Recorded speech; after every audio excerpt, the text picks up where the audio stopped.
오늘 본문부터 이제 사도 바울에 대한 이야기가 본격적으로 등장을 합니다. 그 스데반의 그러한 순교, 정말 그 순교하는 모습이 정말 특별했던 그 스데반의 모습을 보고서도 예수님을 영접하기 전이었던 사울은 예수님을 믿는 사람들을 잡는 일에 매우 열심을 내고 있었습니다. 우리 본문 1절 같이 한번 보실까요? 1절 시작. 사울이 주의 제자들에 대하여 여전히 위협과 살기가 등등하여 대제사장에게 가서 사울이 그리스도인들을 잡는 것을 얼마나 열심히였는지 그 스데반의 순교 모습을 보고서도 여전히 살기가 등등하고 위협도 등등했다라고 그렇게 말씀하고 있습니다.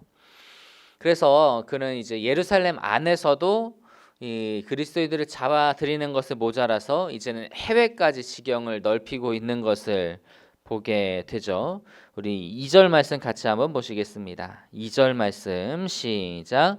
다메섹 여러 회당에 가져갈 공문을 청하니 이는 만일 그 도를 따르는 사람을 만나면 남녀를 막론하고 결박하여 예루살렘으로 잡아오려 함이더라.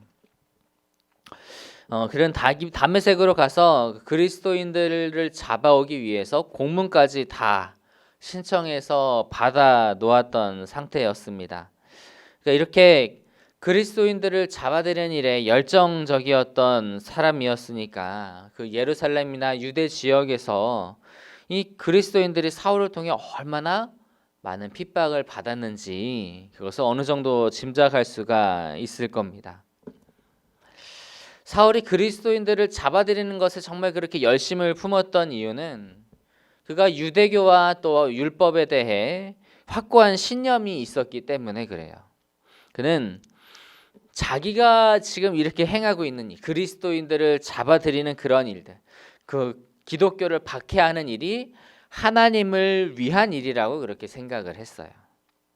그래서 그 자기의 그러한 신념대로 행한 것인데 실제로는 어때요? 정반대였습니다. 그의 잘못된 신념으로 인해서 열심을 낸 것은요, 하나님의 일을 적극적으로 회방을 놓는 것이었어요. 하나님을 위해 열심을 내고 하나님의 영광을 위해 일하기 위해서는 우리는 무엇을 알아야 하는가? 먼저 하나님에 대해서 알아야 합니다. 우리가 잘못된 방향을 선택하여서 일을 하는 것은 오히려 하나님의 일에 방해가 될 수 있다라고 하는 거예요. 이 죄라고 하는 그 단어의 그 헬라어 단어는 뭐냐면 하마르티아라고 하는데, 이 하마르티아는 그 화살이 관역에 쏘았을 때 화살이 관역에 맞지 않고 다른 곳으로 가는 것을 죄라고 표현을 해요.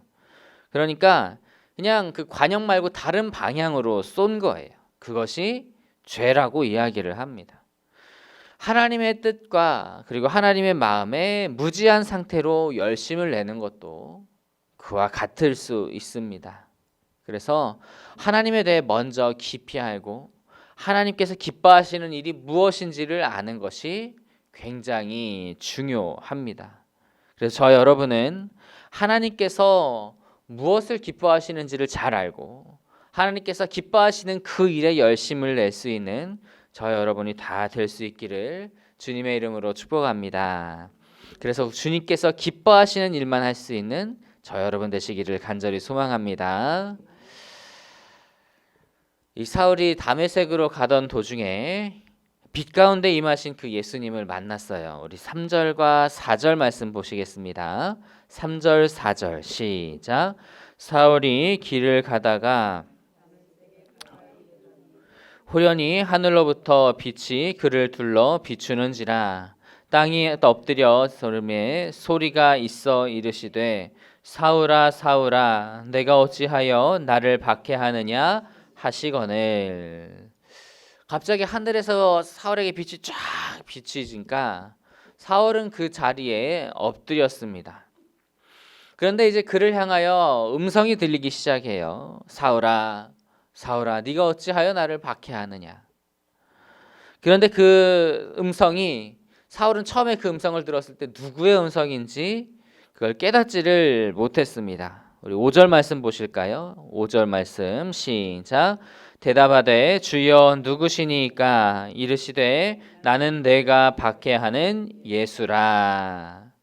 주여 누구시니까? 라고 묻는 사울에게 예수님은 나는 네가 박해하는 예수다 라고 그렇게 말씀을 하세요. 예수님은 그리스도인들이 그동안 받았던 박해를 자기 자신이 박해받는 것으로 그렇게 여기고 계셨던 겁니다.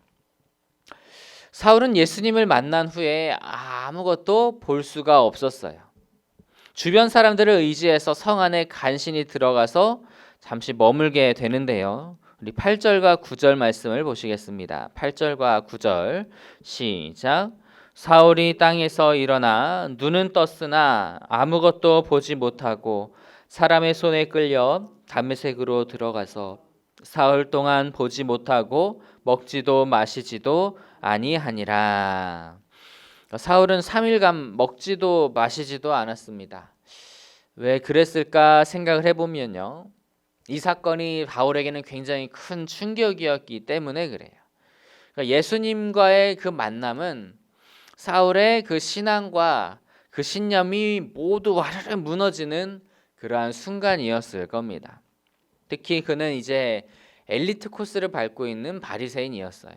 그래서 정말 그 유대인의 율법에 대해서 누구보다도 많이 공부를 했고 또 그것을 위해서 누구보다 힘쓰고 있던 그런 사람이었기 때문에 그냥 자기의 한 것이 모든 것이 잘못된 것, 그러니까 자기의 세계관이 다 그냥 잘못됐고 그것이 옳지 못하다라고 하는 것이 무너지는 것이 굉장히 큰 충격을 받았던 거예요. 우리가 이 사울의 사건을 보면서 알 수 있는 것은 하나님의 은혜는 그 하나님께서 깨닫게 하시는 은혜를 베풀어 주셔야 우리도 그 깨달을 수 있다라고 하는 것을 알게 합니다. 사울을 보면 학식이 굉장한 사람이에요. 하나님을 향한 열정이 뜨거운 사람이에요. 하지만 그런 학식이나 지식이나 신앙 경력이 있다고 할지라도 깨닫게 하시는 하나님의 역사가 없으면 하나님의 은혜를 깨달을 수가 없습니다. 이 바울 역시 그 구약에 박식한 사람이었고 신앙이 아주 투철한 사람인데 그 빛 가운데 예수님을 만났을 때 어때요? 처음에는 그분이 예수님이라는 사실조차 몰랐어요. 예수님께서 자신을 드러내시자, 나는 네가 박해하는 예수라라고 말씀하시자 그제서야 예수님인 것을 알게 되었었던 거예요. 그렇기에 여러분, 우리가 주님을 믿는 것은 정말 오직 주님의 은혜입니다. 내가 하나님을 믿기로 결단하고 믿는 것이 아니라 하나님께서 나에게 은혜를 주셨고 하나님께서 그 먼저 나에게 오셔서 나를 이끌어 주셨기 때문에 내가 하나님을 믿는 거예요. 그래서 우리는 하나님 앞에 늘 겸손한 믿음을 가져야 할 줄로 믿습니다.